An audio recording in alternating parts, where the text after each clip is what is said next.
This is Pressers by FedNet, where news conferences from the United States Congress become podcast episodes for your listening on your time.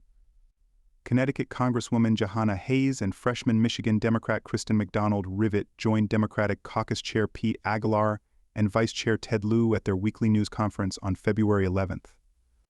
Aguilar and Vice Chair Ted Lieu go before Hayes and McDonald Rivet, with a focus on what Lieu calls a number of brazenly undemocratic illegal actions by the Trump administration. Hayes and McDonald Rivet, each with a background in education, discuss reported plans by the administration to dismantle the Department of Education. Aguilar and Lieu then field questions. The following material is protected by copyright. Good morning. Good morning. The chaos and the corruption at the White House continues unabated. Elon Musk has illegal access to sensitive personal information of every taxpayer in America. He's setting his sights on cutting Social Security benefits for American seniors who have earned their benefits over a lifetime of work just so Tesla can continue to pay $0 in federal taxes. And now Donald Trump has directed him to launch a Republican war on students by dismantling the Department of Education. I'm grateful to be joined by Representative Jahana Hayes, a former teacher, former National Teacher of the Year, and Representative McDonald Rivet, former director of Michigan Head Start. President Trump and Elon Musk want to cut public education for our children and our neighborhood schools to finance a $5 trillion tax giveaway to billionaires and wealthy corporations. By eliminating the Department of Education, Republicans are sending a clear message that they don't care about our children reaching their full potential. The American people did not vote for their neighborhood schools to be closed or class sizes to be larger. They did not vote to cut special education. The Republican war on students won't lower the cost of eggs or groceries, but it will raise property taxes as the costs of Trump's education cuts will be forced onto parents and homeowners. House Democrats believe that education is the key to unlocking the American dream. Our focus is on securing the resources needed to improve public education outcome, raising test scores, and lowering dropout rates. If House Republicans won't stand up for our kids and end their war on students, then they should not ask for our votes to pass government funding bill.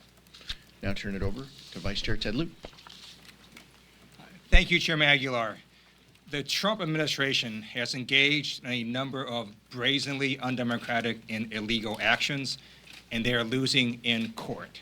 55 lawsuits have been filed, and judges appointed by Ronald Reagan, George Bush, and Donald Trump himself have issued injunctions or temporary restraining orders against the administration's actions. For example, a judge issued a nationwide injunction against the birthright citizenship executive order, which attempted to overturn the U.S. Constitution's 14th Amendment right to birthright citizenship.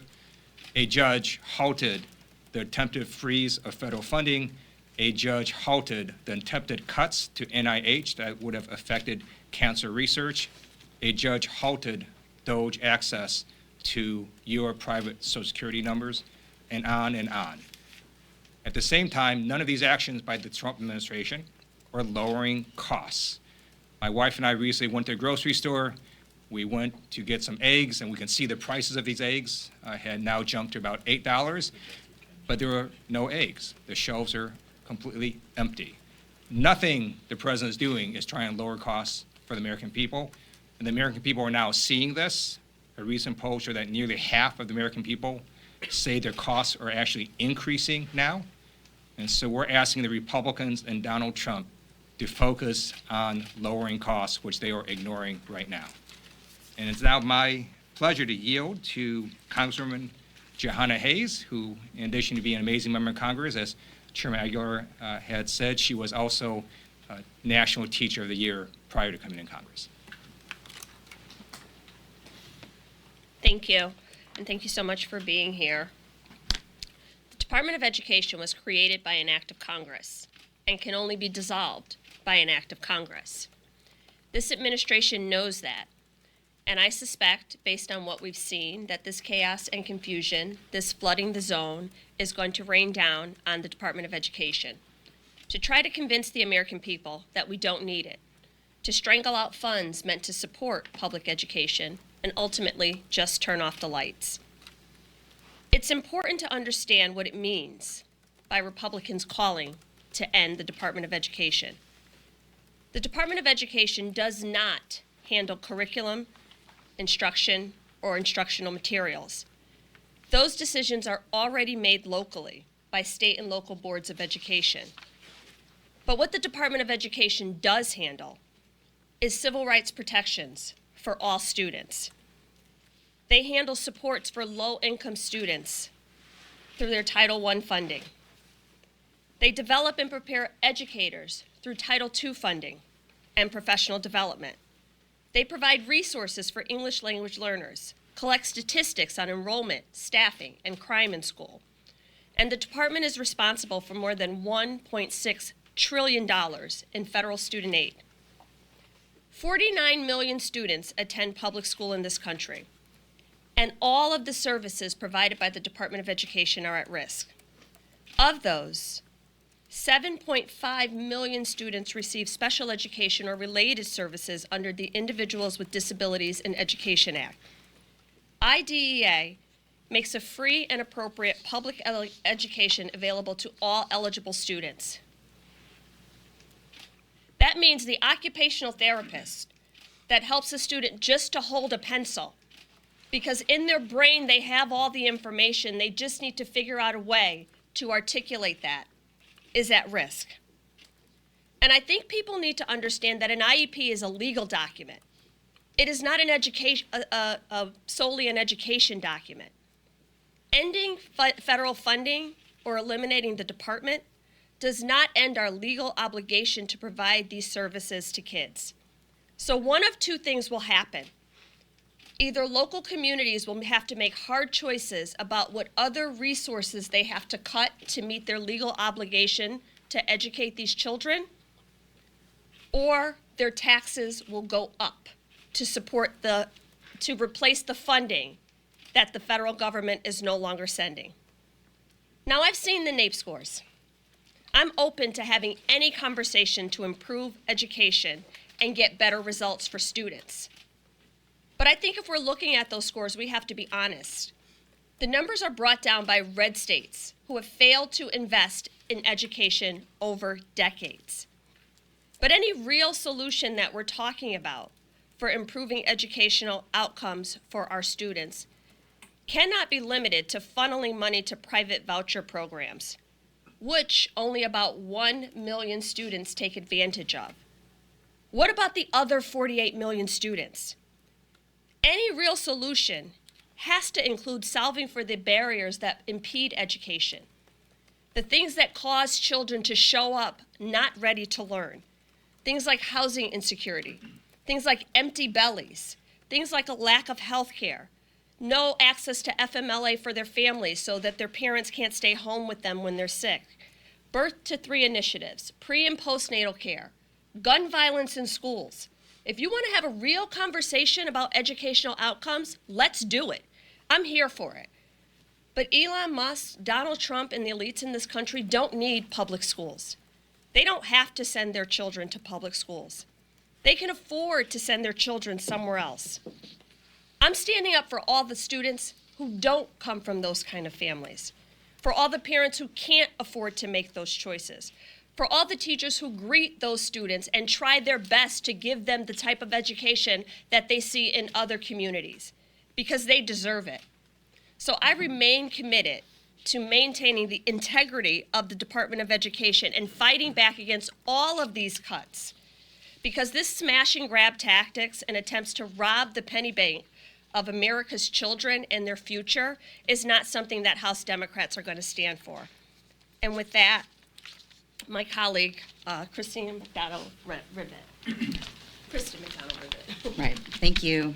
Thank you so much. Good morning, and thank you for joining us. And thank you to Congresswoman Hayes. Thank you to Chairman Aguilar and Vice Chair Lieu for highlighting this urgent issue. So education, specifically early childhood education, holds a really special place in my heart. First, I parented 6 kids. Second, I have a daughter who's a special education teacher, particularly in the early years, but I started my career working in Head Start. I have seen firsthand the impact that early childhood education programs and special education programs play in the lives of children and families. I also served as the Chief of Staff at the State Department of Education in Michigan, and in the Michigan State Senate served on the K-12 Appropriations Committee and the Education Policy Committee. So I've spent a little time in education. I can tell you that we do need to improve our education in this country, and we've seen things that work. Things like decreasing class size, investing in new teachers, dramatic increases in math and reading programs, and robust early childhood programs. These are the kinds of things that make our schools, our families, and our kids stronger. But eliminating the Department of Education would be disastrous for our kids. Special education classes would be gutted. Our most unserved communities unable to keep school doors open. Higher property taxes across the country as local districts are forced to pay for federally mandated programming, and countless teachers losing their jobs due to a lack of funding. It's simply unacceptable. We can't go back to a time where we ignore or leave behind our most vulnerable students. As Representative Hayes said, there are roughly 7.5 million students who benefit from the Department of Education's special education programs, including students with learning disabilities, developmental delays, speech and language deficiencies, and much more. If Mr. Musk gets his way, 15% of public school students in America will not receive the programming they need to reach their full potential, and every single classroom will be disrupted. So let me say that again. 7.5 million children. What's more, state and local governments do not have the resources in place to administer these programs. I know what public school budgets look like. They do not work without federal support. If Mr. Musk slashes it, localities will be forced to cut services to kids, and let me be clear, raise your taxes to close the gaps. To the families in my district working multiple jobs and still struggling to make it to the end of the work week, that's more costly, not more efficient. Elon Musk's plan to eliminate the Department of Education would devastate kids, schools, and communities in my district and across the country at a time that we simply cannot afford it. Thanks again for joining us. With that, I will turn things back to Chairman Aguilar. Thanks, Kristen. I want to thank Kristen. Questions? Nick? I want to ask on government funding, just to follow up on what you mentioned in your remarks about Republicans asking for your votes. First of all, do you have faith in Republican negotiators to protect education and democratic priorities in democratic funding? And secondly,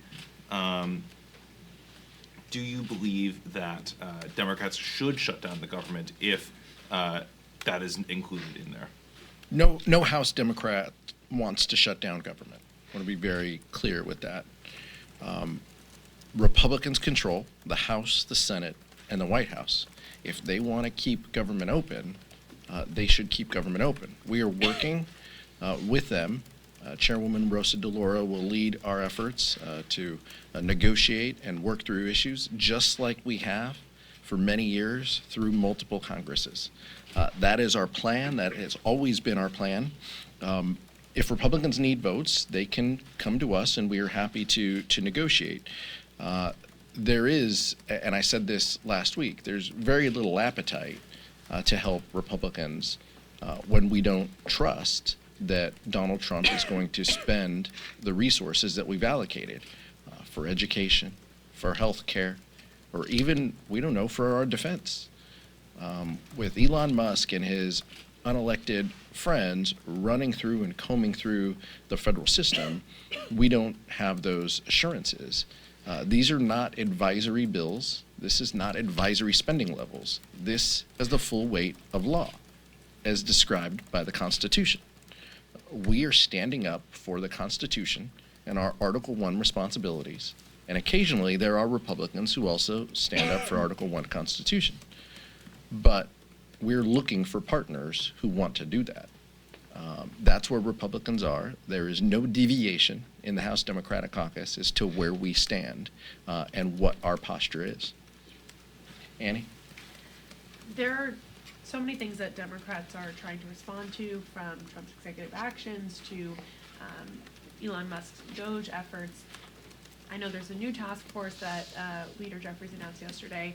How is the caucus deciding what to respond to and what not to? And is it difficult to make that decision? Well, in any environment when there's so much chaos and confusion, you saw that from, the press conference right before us, right? Republicans in the House are fighting with Republicans in the Senate. Republicans in the House are fighting amongst themselves. All of this is before they even talk to us about what the plan is. They don't have a plan amongst each other. So, of course, that's going to make things a little more difficult. Leader Jeffries has been incredibly clear where House Democrats are. We are going to push back. We're going to stand for the Constitution, as I said, but we're going to push back in the courts. We're going to push back in Congress, and we're going to push back in our communities. That's where this is. That is our focus. We understand that that people have strong feelings about this. We do as well. We are focused on delivering results and protecting our institutions and making life better for our communities. That's what our focus is. And as the Vice Chair mentioned, poll out this weekend, 66% of people don't feel that Donald Trump is doing enough to lower their costs. We are speaking to those folks. We are speaking to the gas prices, the grocery prices, the rent, and the unaffordability crisis that is out in the country. So that is our focus and our mindset, and that's how we're trying to channel our energy and efforts. But I'll yield to the Vice Chair too. A lot of these actions are so brazenly illegal that courts are striking them down or halting them. And these are judges, again, that have been appointed by Republican presidents, Ronald Reagan, George Bush, Donald Trump himself. And so you have a judicial branch that is simply applying the law and halting these actions. And then there's a legislative strategy that Leader Jeffries has set out, as well as a mobilization strategy.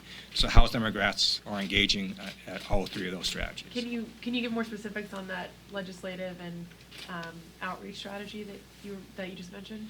So Leader Jeffries set out an initial 10-point plan in a Dear Colleague letter, and you've got some deadlines coming up. You've got a March 14th funding deadline. There's appropriations, and Chairman Aguilar can speak to that, to which hopefully the Republicans will start talking to Democrats and we can keep this government funded. So we'll see what happens. Well, I would say just briefly on the legislative piece, I mean, they haven't been able to do much. I mean, it's not like we're dealing with a dozen bills here every week. One or two bills that they already passed the rules for are coming before us. There's very little activity here, so it's a question for our colleagues on the other side of the aisle as to legislative efforts. Michael? I wanted to follow up with Vice Chair on the judicial opinions that he mentioned. I'm curious to know if House Democrats are confident that the Trump administration will comply with these orders that are coming from judges. There have been some tweets, there have been some comments that have come from President Trump himself that suggest that they feel as though they don't have to follow orders that they don't like from judges, no matter who appointed them. So I'm curious how you all are looking at this. Are you all planning for the worst case scenario of the Trump administration defying some of these orders, or do you believe that the judicial system will hold up against some of this defiance? We understand very clearly what's in front of us, but this is very consistent. The Republican Party is no longer a party of limited government and spending less resources and local control. The Republican Party stands for, we trust the answer if it is decided in our favor. We saw this with the elections. We continue to see it. Donald Trump still could not say that the 2020 election was fair this weekend in an interview. They trust the election results when they win.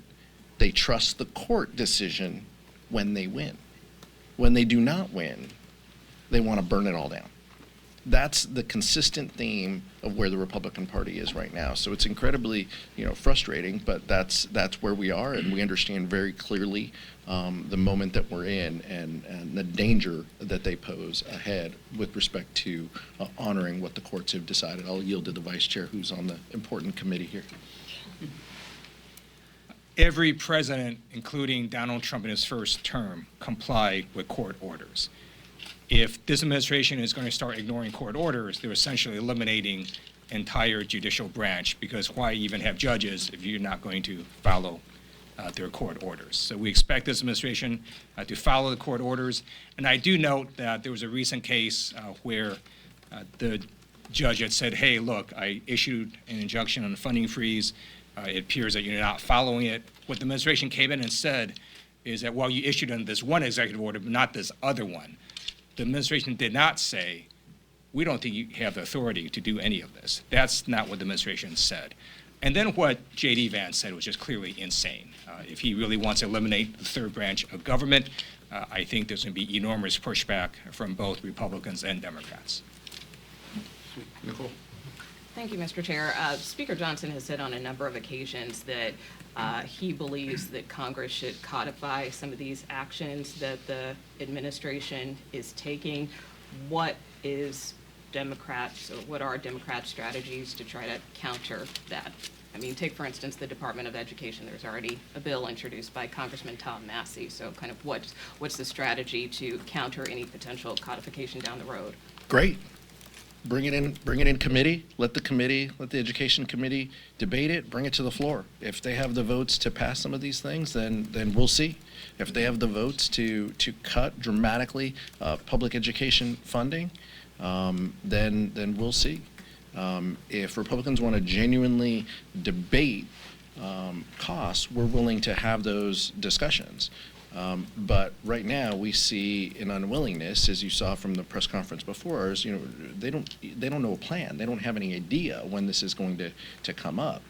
So we're going to continue to focus our energy on highlighting what it is they're seeking to do here. And while we're home next week in our districts, we're going to continue to talk about Department of Education cuts. We're going to talk about cuts in our communities, cuts to health care that are clearly in the future. Those are the things that we will highlight to the American public and make our case to the American public that they did not elect Elon Musk to engage in taking the privacy protections away from folks, and that their focus and agenda here is to pass $5 trillion of tax cuts to billionaires and corporations at the expense of public education and health care in our communities.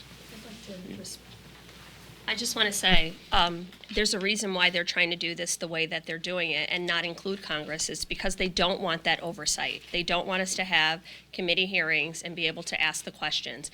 Because similar to the bill that Mr. Massey introduced, I introduced a bill to protect public education. And I think what we have to do as Democrats, like I said before, is help the American public to understand what that means. People might say we need to reduce the size of government and save money. They're not talking about saving money to put it back in the pockets of the American people. And I think as parents begin to understand, wait a minute, that means that my child won't get the services that they need, or the school around the corner is going to shut down, or we can no longer have before or after school programs. We have to start communicating with people, not about bills and titles, but this is what this means for you and your family. And I expect that as people begin to better appreciate that, there will be a public outcry. And as we've seen with just about all of the executive orders that this administration has rolled out, when public sentiment pushes back, they back down. They recoil. They backtrack their steps. They clarify what they meant. And I think this is going to be a time when the American people, not just the members of Congress or the media, the American people are going to say, we will not disinvest in public education. We will not take away opportunity for so many children. We will not eliminate Pell Grants and all of the programs that help for people from low-income communities to go to college and then go back to those communities and help out, that create a workforce that's ready for an emerging economy. I think as the American people begin to understand, well, oh, wait a minute, I didn't realize that's what this meant. And that's across all the departments. I think that there's going to be public outcry and pushback, and that's why they don't want to do this through the regular order and congressional processes with oversight, where we're asking the questions and they're forced to answer them. That's why they don't want to bring Elon Musk before Congress. If you are so confident in what you're doing and believe you have the support of the American people, come before the Congress and spell that out, which they're not willing to do. Maeve, then Eric. Thank you. I wanted to ask about the litigation working group that you announced yesterday. The litigation is at the forefront of Democrats' strategy, clearly, and you touched on this a little bit, but I was wondering if you could outline any changes between Democrats' legal strategy during Trump's first administration and his second administration.